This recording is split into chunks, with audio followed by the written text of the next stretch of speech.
Bonjour, bottes, chasubles et fusils ont remplacé le temps d'une journée, talons, jupes et sacs à main. 20 chasseresses, des femmes chasseurs si vous préférez, ont été formées cet hiver aux règles de sécurité à suivre lors d'une battue au sanglier.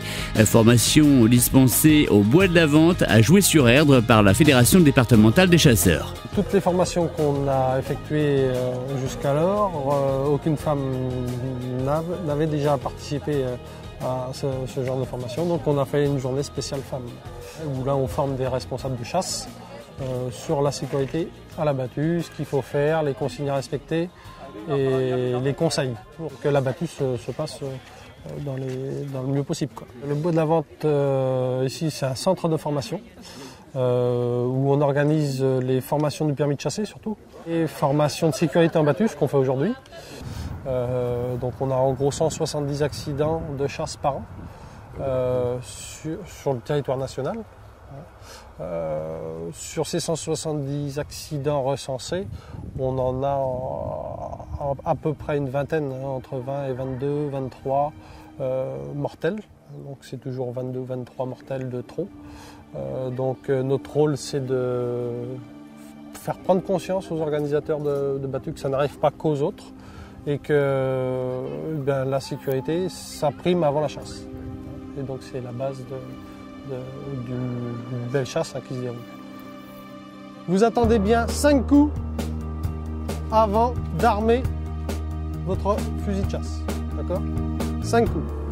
Quand la chasse est lancée, si l'animal de chasse traverse, vous avez tiré l'animal, par exemple raté, 5 coups. C'est à vous de les sonner. Alors, moi j'ai donné des consignes très strictes aujourd'hui, donc personne ne doit tirer vers la traque, tout le monde doit respecter les 30 degrés. Les 30 degrés, c'est un angle de tir interdit.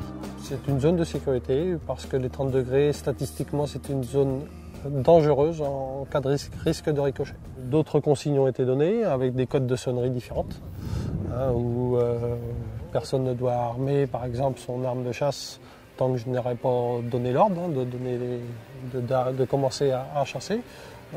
Parce que j'ai rappelé aussi qu'on n'est pas en journée de chasse commerciale, donc on n'est pas là pour faire du tableau, on est là pour se former au mieux.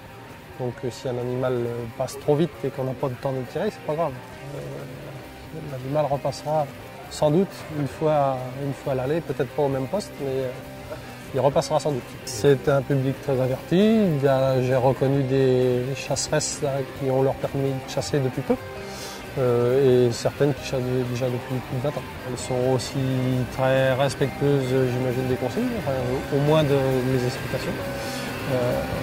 Donc j'espère que tout va se passer pour le mieux comme d'habitude. La Loire-Atlantique accueille 200 chasseresses. N'hésitez pas à les rejoindre en contactant la Fédération des chasseurs pour vous inscrire à l'examen du permis de chasser.